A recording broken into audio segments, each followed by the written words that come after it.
We spend a lot of time learning, understanding ideas, concepts, frameworks. But there's a gap that most people never cross. The gap between understanding something and actually living it. In the language of Torah, that gap is the difference between Binah and Daas. Binah is when something makes sense.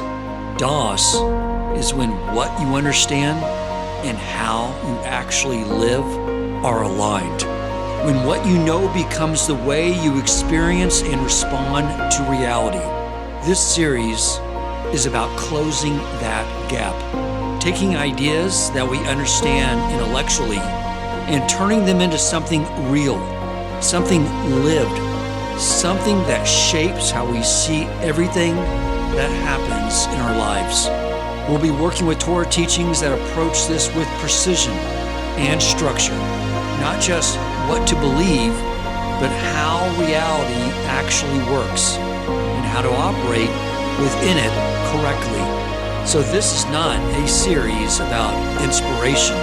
It's a series about process, a structured path from Binah to Daas. Welcome back, my friends, to another episode of the Shema podcast and another installment in our ongoing series from Binah to Daas. I would like to begin today's discussion with a thesis, and that thesis is that the Korban Chatas may be understood as a structured framework for spiritual transformation. More specifically, I would like to suggest that the Chatas offering follows the same transformational pattern that we encountered at Krias Yam Suf. At first glance, those seem like completely unrelated topics. One is the splitting of the sea. The other is a korban brought in the Beis HaMikdash. One involves an entire nation. The other involves an individual. One is a dramatic historical event, and the other appears to be a temple ritual. Yet both seem to address the same fundamental challenge of human growth, and that is, how does a person move from knowing something to living it? How does truth move from the intellect into experience? Or to use the language of this series, how does Binah become Daas? This is one of the greatest struggles of life. Most people know far more than they live. I mean, we all know we should trust Hashem. We know we should guard our speech. We know we should be grateful. We know we should learn Torah consistently. But the challenge is rarely a lack of information. The challenge is integration. The challenge is taking something we know intellectually and making it real, making it part of who we are. That is the journey from Binah to Daas. And that is why Krias Yam Suf is so important. At the sea, the Jewish people did not merely learn that Hashem saves. They experienced it.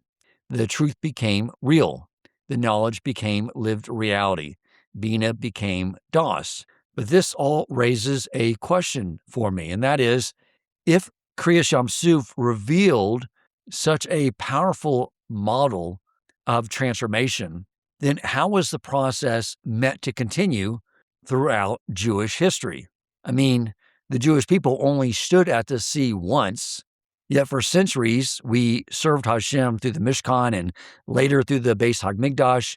Certainly, transformation was not meant to be a one-time national experience. My thesis was built on this idea that it had to be an ongoing system and a repeatable one, a mechanism that would allow ordinary people to move from awareness into reality. And what I would like to suggest today is that this process was actually embedded within the Korbanos. And among the Korbanos, I believe the Chatas offering provides one of the clearest examples. But before we continue, I want to make one important clarification. The halakhic process we are about to discuss is rooted in the Torah's description of the Chatas offering. However, the transformational framework that I am drawing from that process is my own attempt to understand why the Torah may have structured the experience the way it did. And I'm not suggesting that Chazal explicitly presents the Chatas offering through this framework. Rather, I am proposing a lens through which we can examine the process and perhaps discover something profound about how Torah understands human transformation. So with that in mind, we can begin with a simple question. And that is, why the Chatas offering? Why not the Olah offering? Or why not the Shalamim offering or the Toda offering? And the answer is that the Chatas offering exposes something fundamental about human nature. Many assume that a Chatas offering is brought because someone knowingly rebelled against Hashem, but that is not the case. The Chatas offering was brought for an unintentional transgression, and that detail is very important because it means that the person knew the law, they believed in it, they accepted it. It's just that in the moment, they failed to follow it. That means the problem was not ignorance. The person already knew. The problem was that what he knew did not govern the moment. It means there was a gap between knowledge and behavior, a gap between belief and action, a gap between what was true in the mind and what was real in their life. And that is why the Chatas offering is so powerful for our discussion and perfect for this series, because it deals with the exact place where most spiritually struggle. And that is the place where a person knows the truth and still fails to live it. Now, as you will see, this process that the Torah provides, this framework, is not resolved by the person responding to this gap between what they know and how they should actually live in their action by simply saying, I feel bad. I feel so bad I made that mistake. And next time I'm going to try harder. Just not going to let that happen again. I'm going to try harder next time. I feel awful. It doesn't do that.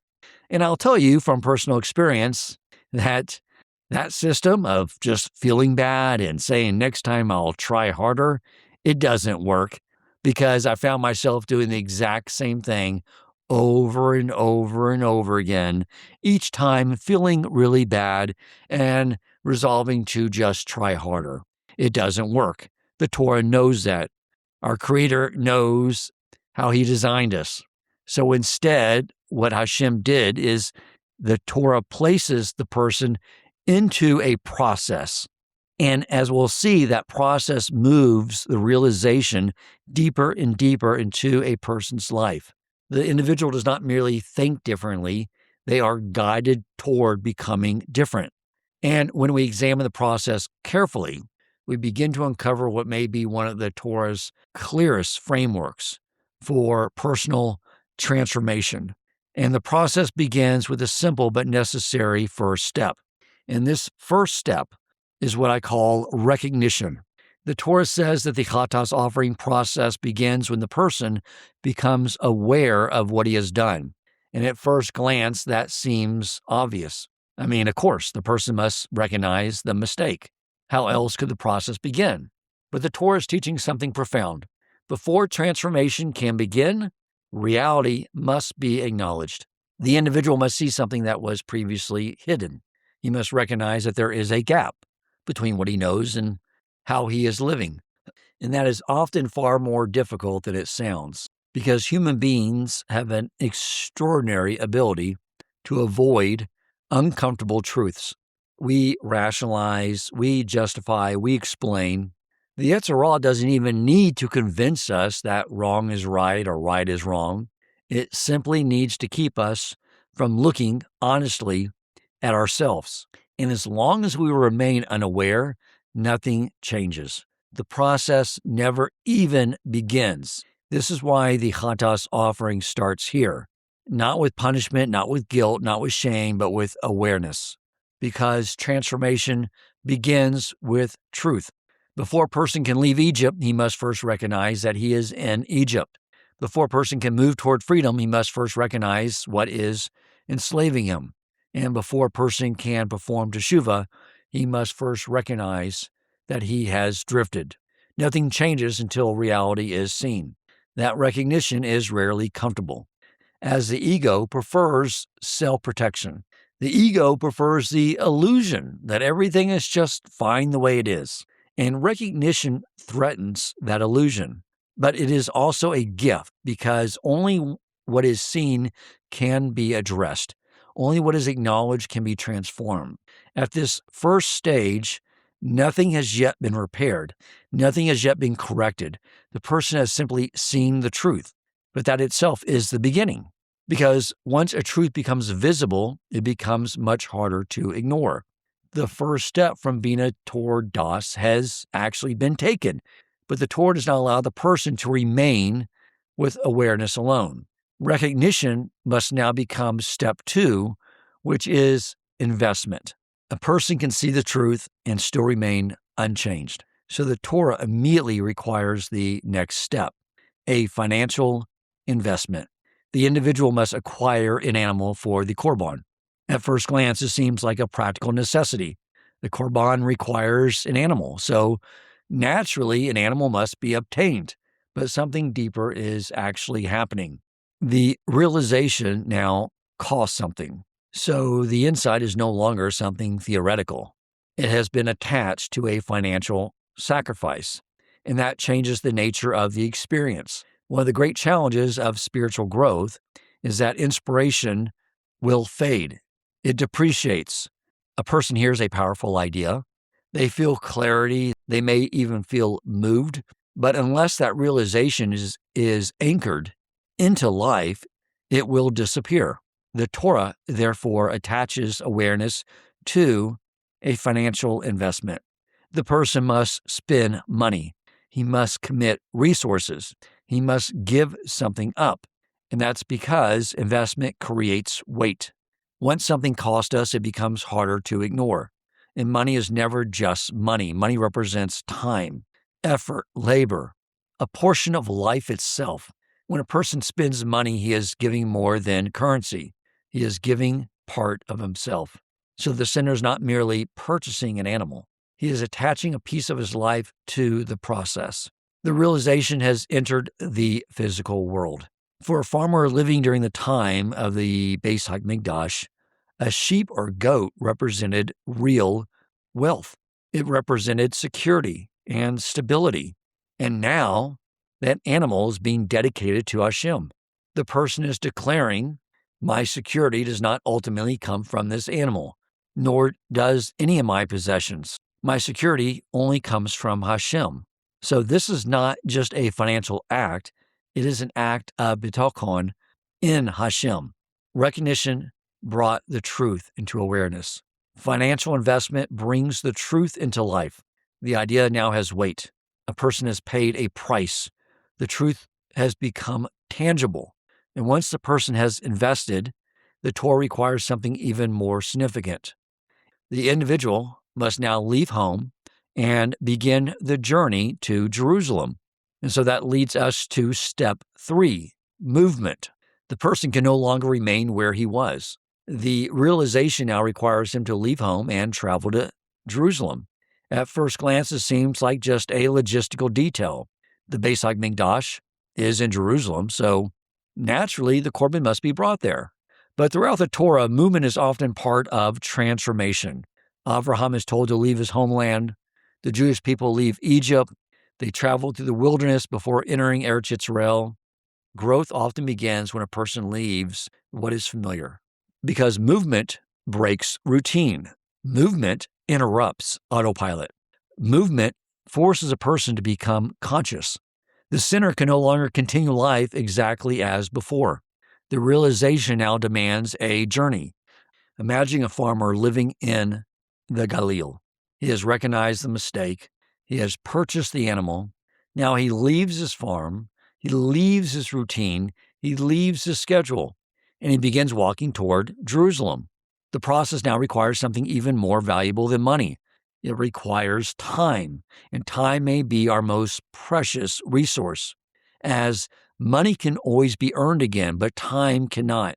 The Torah is teaching that transformation requires more than awareness and more than a financial investment. It requires the person to reorganize life around this truth. His time changes, his schedule changes, his priorities change. The truth is no longer just sitting in the mind. It is beginning to shape his life. And there is another aspect to this journey as well. It creates accountability. The individual is no longer sitting privately at home and just reflecting on change. He is now traveling. He is acting. He is moving. And I want to be careful not to overstate this point, as not everyone who saw a person traveling with an animal automatically knew why he was traveling, as there are many reasons to bring animals to Jerusalem. But the journey itself created commitment. The individual could no longer pretend that nothing had happened. The realization had become real enough to move him, and he is no longer merely thinking differently. He is beginning to live differently. And once he arrives in Jerusalem, the process becomes even more personal. And that gets us to step 4, ownership. After the journey, the process becomes intensely personal. The individual stands before the Korban. He places his hand upon the animal, and he confesses. This stage includes smicha, the physical act of leaning upon the animal. And as part of the teshuvah process, the person must also confess verbally. The person speaks, the person takes ownership, the person identifies himself with what has occurred. And this may be one of the most difficult steps in the entire process, because recognition and ownership are not the same thing. A person can recognize a problem without accepting full responsibility for it. A person can acknowledge a mistake while still blaming circumstances. A person can admit what happened while avoiding ownership of why it happened. However, the Torah will not allow that. The individual must stand before Hashem and say, I did this. Not my spouse caused this, or my boss caused it, or my upbringing caused this, or just life is unfair. Nope, just simply they have to say, I did this. And that requires a lot of courage, because the ego instinctively protects itself. We justify, we explain, we rationalize, we look for someone else to blame. The Torah now requires something different. The person must choose truth over self-protection. And this is one of the reasons confession is spoken rather than merely thought. Hashem already knows what happened. The words are not for his information, they are for our honesty. Thoughts remain private, fluid. Thoughts can be reshaped to protect our self-image, but speech is different. Speech gives reality form. The moment words are spoken, the truth becomes concrete. The person hears himself say it. The reality becomes harder to escape. That is why confession remains central to teshuvah even today. Not because Hashem needs information, because we need honesty. And there's another dimension of this as well. The individual places his hands upon the animal, and hands represent action, what we do in the world, how we interact with reality. The individual is in essence declaring, this is connected to me. This is my responsibility. This is my avoda.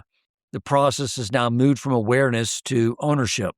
The truth is no longer something the person merely sees. It is something they accept and something they're willing to take responsibility for. And that changes everything, because only what is owned can be repaired.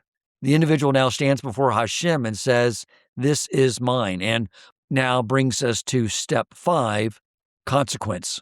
Once responsibility has been accepted, the Torah moves the person from words into experience. The animal is slaughtered. For the first time, the individual is no longer merely thinking about the consequences of his actions. He is witnessing them, and that is uncomfortable. And it is supposed to be, because the Torah understands something profound about human nature. A person can know that actions have consequences and still not feel the weight of that truth. He can know that choices matter and still live as if they do not. He can understand a principle intellectually while remaining intellectually untouched by it. The Chatas offering now closes that gap. The person is no longer studying a concept. He is confronting reality. This is where many attempts at growth fail. A person recognizes a mistake, they regret it, they apologize, and then they want to move on as quickly as possible. The Torah does not allow the individual to rush past the moment. They must stop and remain present. They must allow the reality of what occurred to penetrate their heart, not to create guilt or shame, but to create seriousness. There is a profound difference between punishment and consequence. Punishment can trap a person in the past. Consequence is meant to teach the future. The purpose of this moment is not to break the person.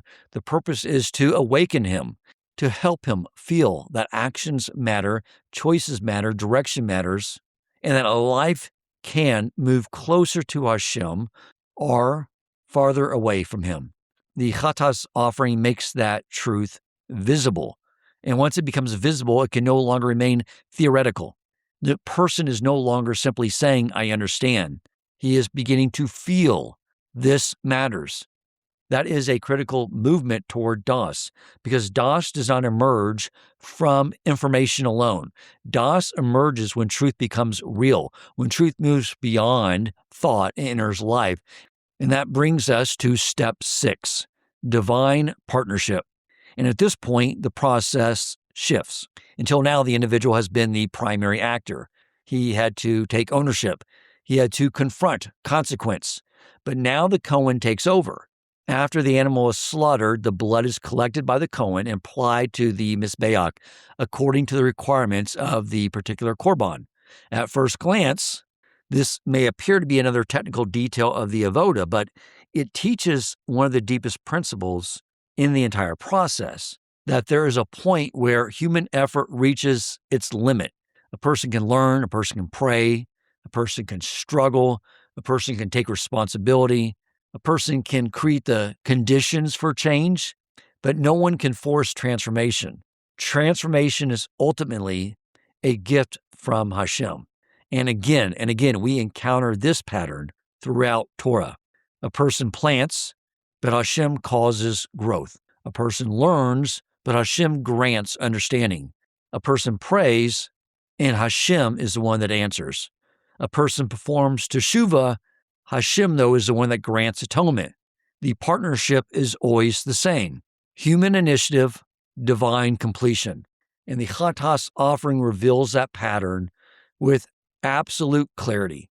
The individual brings himself to the threshold of transformation, then the Kohen performs the avoda.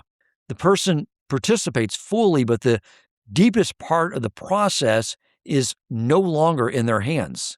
And this should sound familiar. At Krias Yam Suf, the Jewish people had to move. They had to step forward. They had to enter into the water. They had to trust, but yet they did not split the sea. There came a point where human effort ended and divine action began.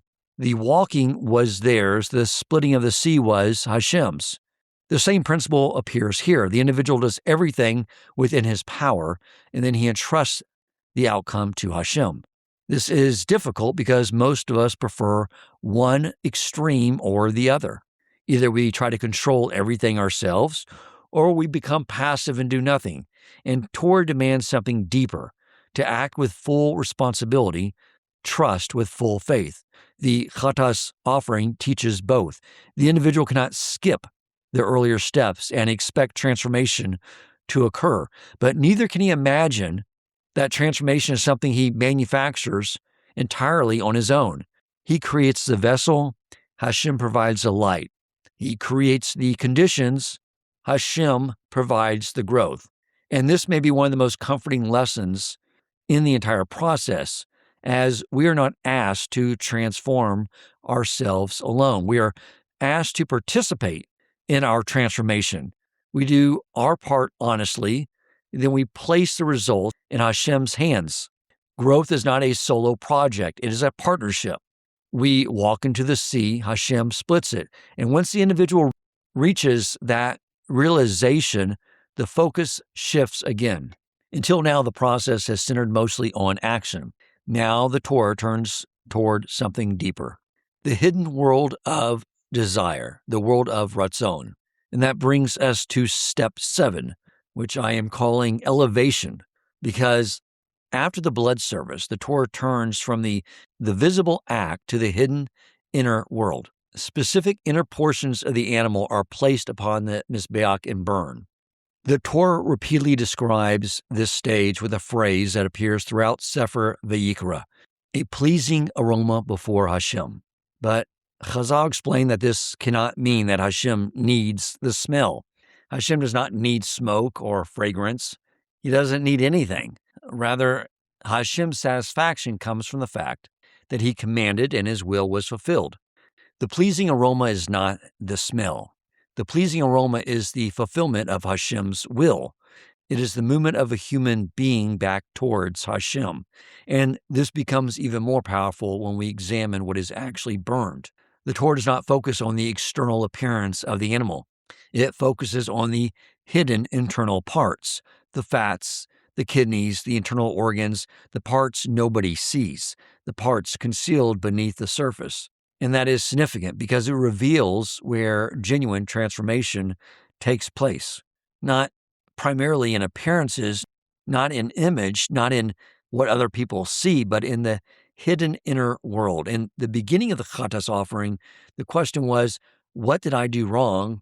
And now the question becomes deeper. Why did I do it?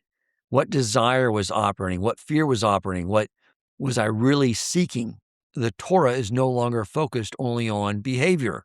It is directing the person toward the source of behavior, the heart, the will, the world of Ratzon. And this aligns closely with a theme Rav Dessler develops repeatedly, that the deepest battle is not over behavior alone. The deepest battle is over desire, as actions are just symptoms of the desire. Behavior is visible, Ratzon is hidden. The Korban now directs our attention toward the source rather than the symptom. And this is one of the greatest challenges of spiritual growth. Most people already know what is right. The issue is that desire often pulls us in a different direction. The intellect says Hashem is the source, but the imagination often says the object is the source, the money is the source, the recognition is the source, the success is the source. And we confuse the channel with the source. We mistake the paycheck or the employer or the investment account for the source of sustenance. And we mistake the object for the source of pleasure. The Torah teaches otherwise, that these things are just channels, but Hashem is the source. And the purpose of this stage is not to destroy desire. The Torah does not teach the destruction of desire. Hashem created desire. Desire is not the problem. The problem is misdirected desire. The problem is seeking ultimate fulfillment in the channel rather than the source. And the Korban, therefore, teaches elevation rather than suppression, redirection rather than destruction. The person begins asking, what do I really want? What am I actually seeking? What desire is driving this behavior? And slowly, something begins to shift.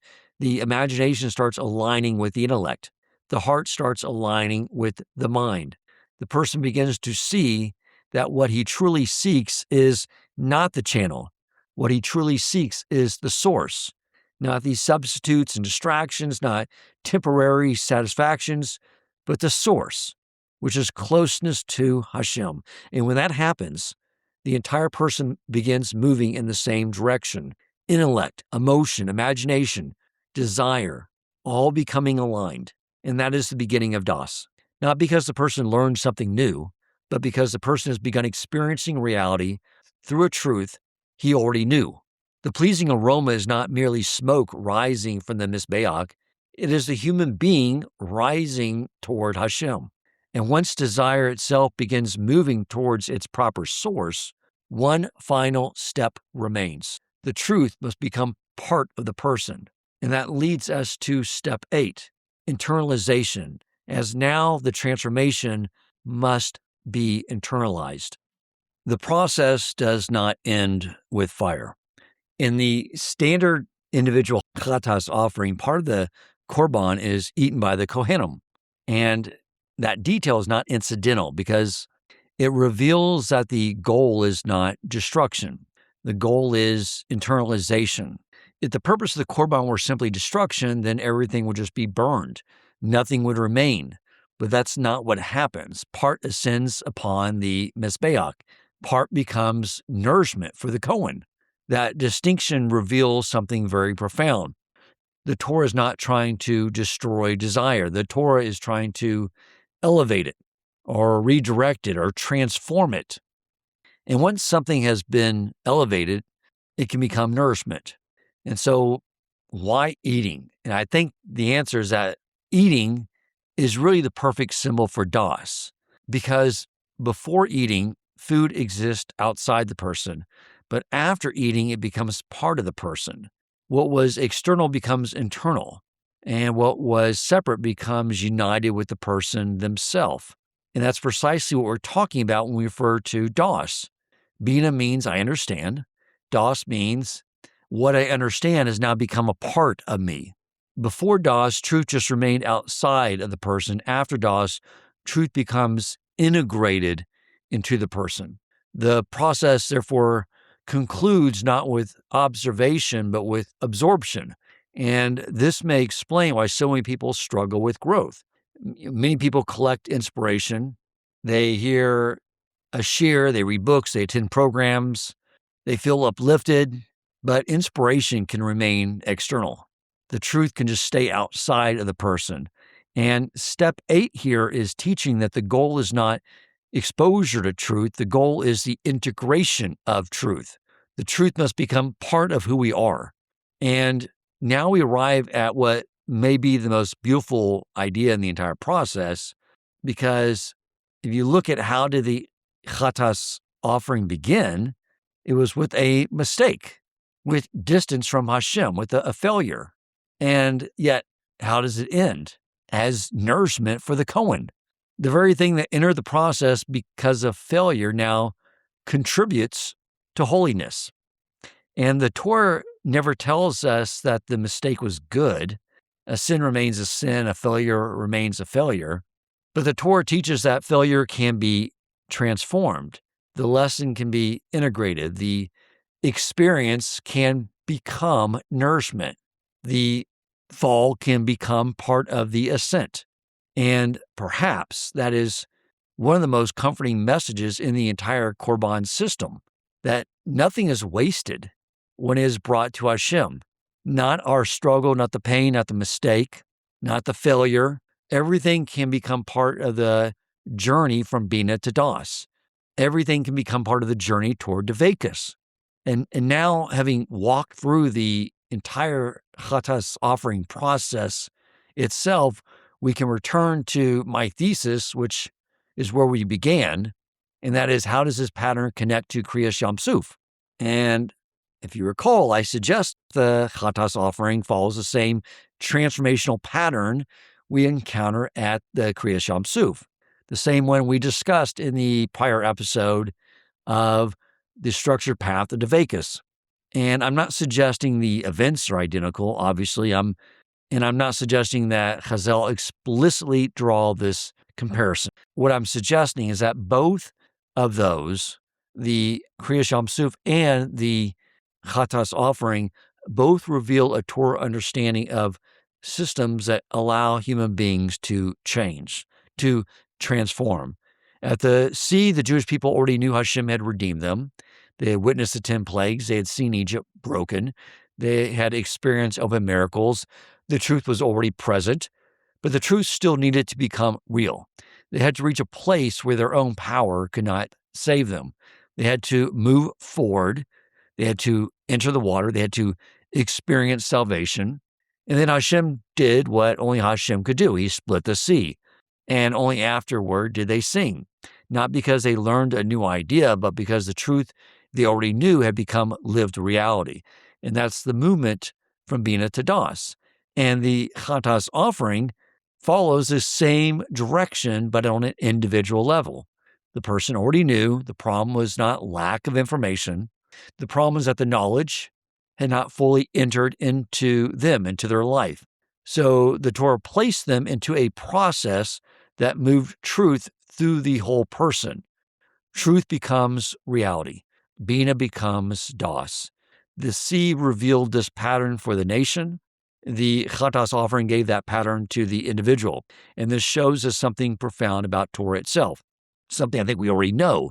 Torah does not merely teach ideas. Torah creates the experiences. Shabbos is not merely an idea, nor is tefillin or tzedakah or the festivals. Mitzvos take truth and place it into action, body, time, money, speech, relationships, experience. The Chatas offering may be one of the clearest examples.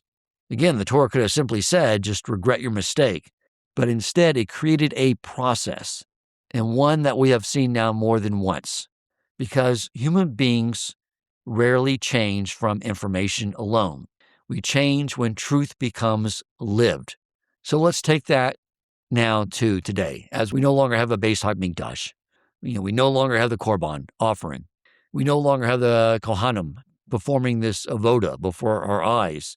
And that loss is obviously enormous, and we do not pretend otherwise. We're quickly approaching the 17th of Tammuz in the 3 weeks leading up to the 9th of Av, and we mourn the loss of the temple. But the one thing we can take solace in is that the framework remains. The human soul has not changed. We still know more than we live. So what does the framework look like today? And this is how I sort of see it. Step one is recognition. A person just honestly acknowledges the truth, not excuses, not rationalization, just truth. Step two is a financial investment. That the realization must cost something: time, money, accountability, a real change in a schedule, a real commitment. The insight must acquire weight to it. And then step three is movement. Again, life must begin changing, a new habit, a new environment, a new action. Truth must move into behavior. And then step four is ownership. The person stops blaming circumstances and accepts responsibility. They say that this is mine. Step five is consequence. The person does not immediately run away from this discomfort. They remain present with what occurred. They allow the lesson to penetrate their heart and their emotions. And step six is divine partnership. We do everything we can within our power, and then we turn to Hashem. Growth is no longer viewed as self-improvement alone. It becomes avoda. It becomes partnership with Hashem.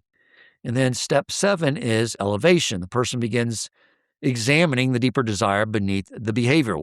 What was I really looking for? What fear was driving me, or what attachment or association was driving me? What was I imagining would satisfy me?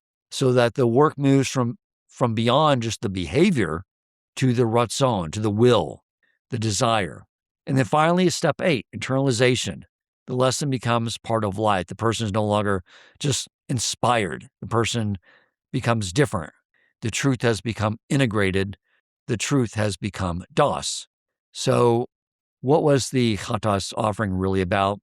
On one level, of course, it was a response to sin. A mistake happened, a transgression occurred, something needed repair. But after walking through the process, we can see that the Chatas offering was never merely about addressing the past. It was about transforming the person. The issue was not only what happened, the issue was what was happening inside the person when it happened. The issue was not only the action, it was the gap between knowledge and life, the gap between Binah and Daas. That is why the process does not end in destruction, it ends in nourishment. What began as a mistake can become wisdom, and what began as Binah can become Daas. The Chatas offering was a framework through which truth moved from the intellect into experience, from awareness into reality, from knowledge into life, and ultimately from distance into Deveikus. Thank you for listening, and if you enjoyed the episode and found it meaningful, please take a moment to rate, review, and share the podcast.